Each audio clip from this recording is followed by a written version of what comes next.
What's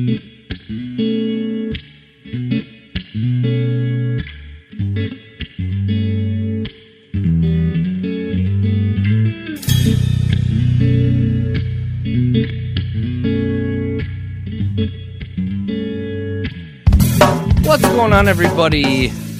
This is Mike, and this is RetroGameFix.com, and this is your Serial at Night episode number 38. And this week, we're going to talk about the Xbox One and its place in the market, because I agree with some of the opinions I heard, and I also have some takes of my own, so I want to hit on that. But before we get there, let's get the housekeeping out of the way. 678-995-5103. That is the phone number, 678-995-5103. Otherwise, give us a call. Give us a call. Otherwise, email questions at RetroGameFix.com or YouTube.com, Twitter.com, Facebook.com/RetroGameFix. Those are the social media outlets where you can find us. Again, Serial at Night, for those listeners, we've been on the uptick as far as listeners go. So, hey, it's RetroGameFix.com. Why are you going to talk about the Xbox One S? Here's the thing. Serial at Night, it's a podcast about whatever the hell we want to turn the microphones on for. And so tonight, I, Michael Allen, Mike, am going to talk about the Xbox One S. So let's get right to it. So at E3, Microsoft announced the Xbox One S. And they also announced the Xbox Scorpio, essentially. And one of them had a release date, and it turns out it's coming out August 2nd. 2 terabyte Xbox One S coming out August 2nd. And the Xbox Scorpio slated for 2017. And the conversation that I hear, kind of the internet and the podcast talking about, is who the hell is going to buy one of these things? Because on the podcast, we're all gamers. Most people are like, well, I have an Xbox already. I'm going to wait for the Xbox Scorpio. Or it's it only does 4K video output, so but maybe it's going to be people that, want to get a 4K Blu-ray player, but, and then also get the added benefit of having an Xbox, much like the PlayStation 2 did. Yes, those are both viable options. Look, for me, we're 3 years into this console generation. And it's no one's surprise that as far as gaming goes, these things are starting to get underpowered. And look, the games on these systems, PS4 and Xbox One, look terrific still. Honestly, Uncharted 4 was still, despite me not actually liking the game all that much, was still one of the best games visually that I've ever seen. So I'm only speaking power-wise on a technical level. But I feel like what Xbox and Microsoft is trying to do here is they had a cluster F of an E3 with Don Matrick running the show when they announced Xbox One. And that was when the the game sharing, the always online, all that stuff bubbled up. And right now, if rumors are true, Xbox One sales are on a dive, right? And I feel like this is Microsoft's chance to take the same hardware but rebrand for modern televisions. Right. As far as, I don't know if hardcore gamers are the target, because I think for the most part, if you're a hardcore gamer, and I've talked about this on the show, you got Xbox going to this kind of platform agnostic initiative, right? Where, hey, as far as Xbox published games go, you're going to get them on the PC, you're going to get them on the Xbox, you're going to get them on the Xbox One S, you're going to get them on the Xbox Scorpio. But I feel like this is this opportunity for Microsoft to get back out there with some marketing, get the system back in front of people, get it out there and sell the fact that it's got the bigger hard drive, which we all know is an extra waste of money. And it's real quick. The first one to release is the 2 terabyte hard drive for $399. So they're releasing that first, obviously, to get the older the day one adopters. But you get the 4K video output. And let's be 100% clear here. You're not getting 4K processing. This is an Xbox One.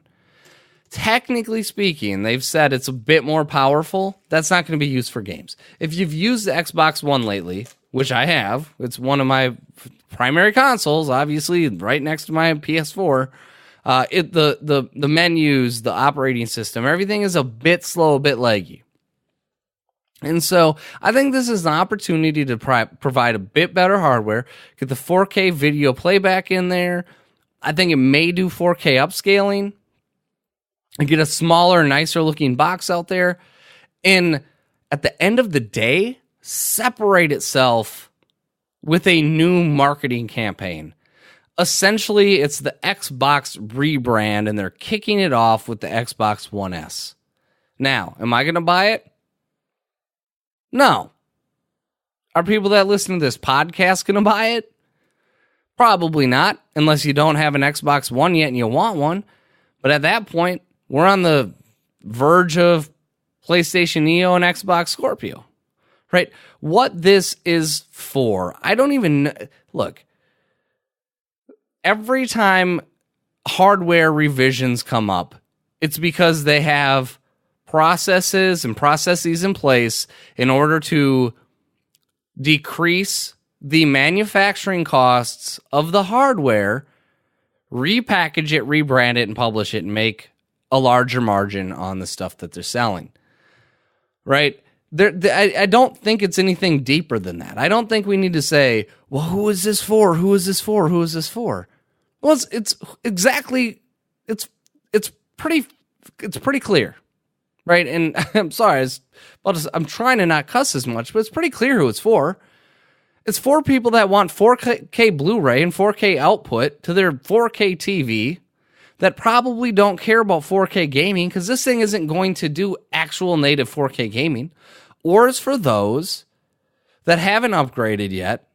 They want to upgrade, and this is easily the better purchase than the PlayStation 4 hardware-wise, especially if you want the 4K Blu-ray. I don't think there's anything more to it than that. If you look at it, and they're going to have a 1 terabyte version and a 500 gig version, and that gets overanalyzed. Well, why wouldn't you get the biggest one? Well,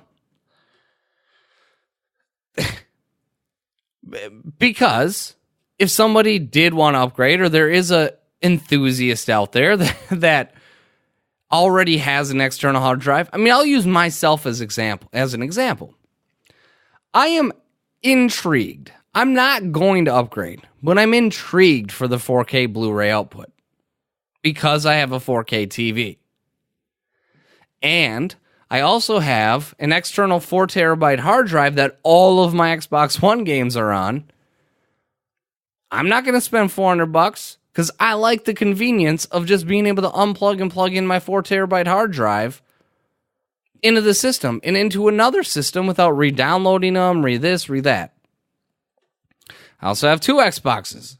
Makes it easy. I can unplug it. I can bring it downstairs. I can bring it upstairs to the other Xbox. It makes it easy.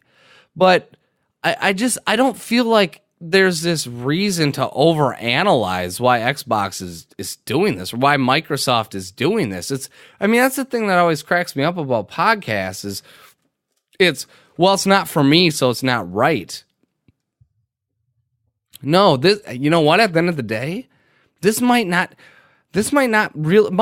might go, yeah, we're not going to sell a ton of these, but hey, we can essentially repackage the original Xbox One.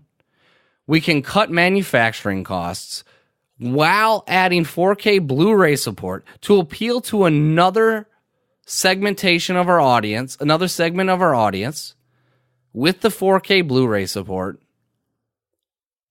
while being able to separate ourselves from the original launch, despite the fact that it was 3 years ago, they've tried everything to separate themselves, kick off an entirely new marketing campaign, and try to reposition itself as the gaming leader. And the reason I say that is because certainly there are conferences and things where these companies go out and they announce new stuff. You know, you had E3, you've got Gamescom, you got the Tokyo Game Show coming up. You've got all these places, right? But Sony, and I talked about this last serial at night, Sony has still been relatively silent, and they don't need to say a lot. Sony's the leader. I'm not even saying that. But Microsoft is continuously in this space where they want to continue to keep mind share. And with all of the 4K TVs coming up, especially coming up with Black Friday, if Sony doesn't launch the Neo this year, and you want a 4K capable console to go with your 4K TV, this is it. Now, again, I know that this thing can't do 4K graphics natively. Look, my 1080 that I have on my PC can't do 4K at 60, right? We're not saying game-wise.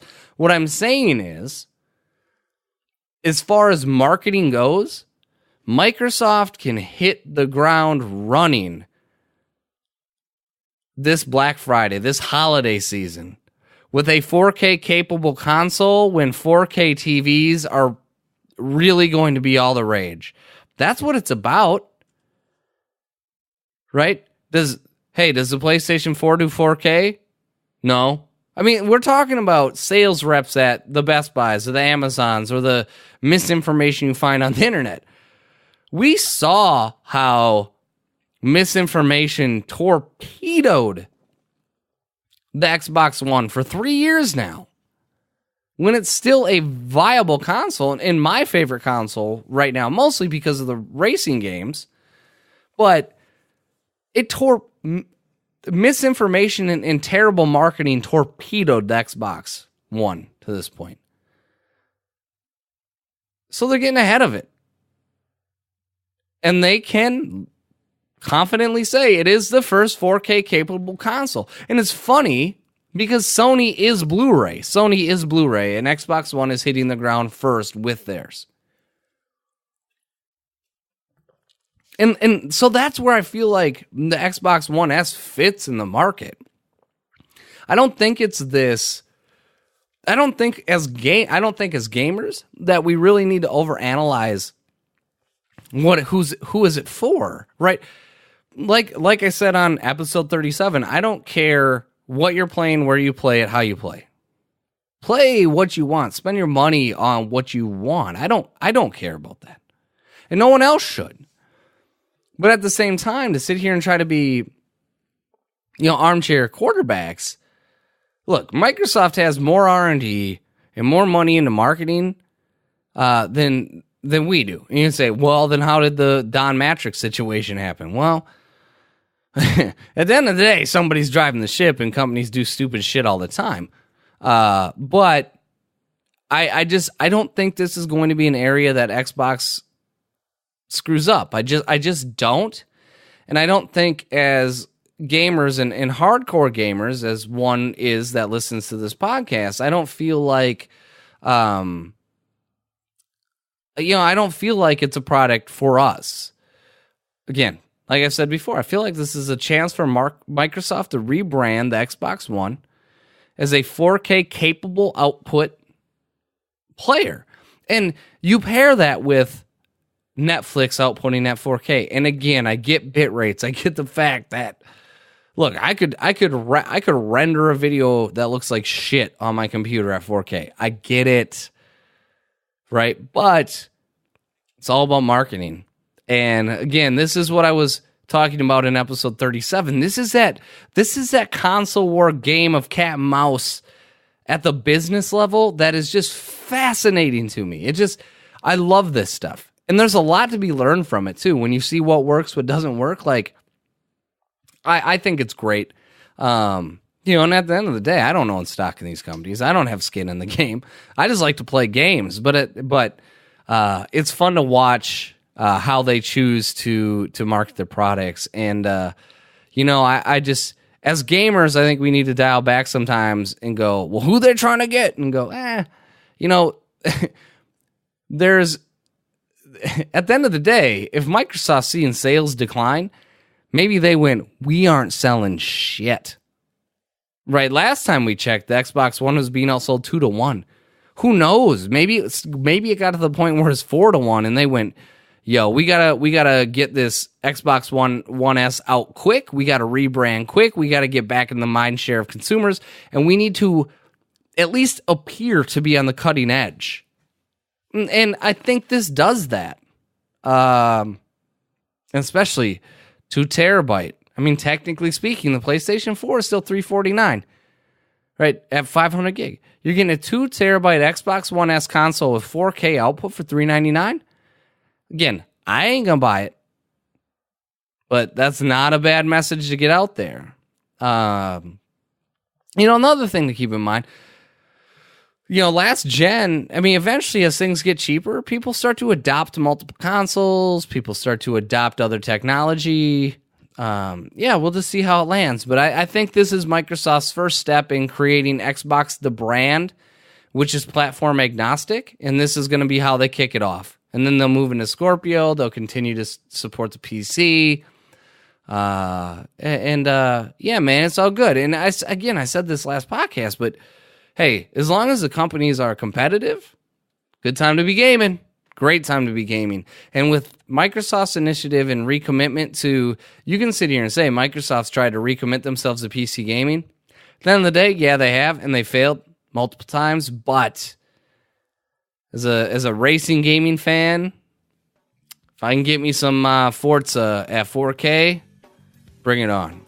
So anyway, I want to get that off my chest. Again, 678-995-5103 to give us a call. Questions at RetroGameFix.com, Twitter.com, YouTube.com, Facebook.com/RetroGameFix. And that is a short edition of the Serial at Night podcast, episode number 38. My name is Mike. See ya.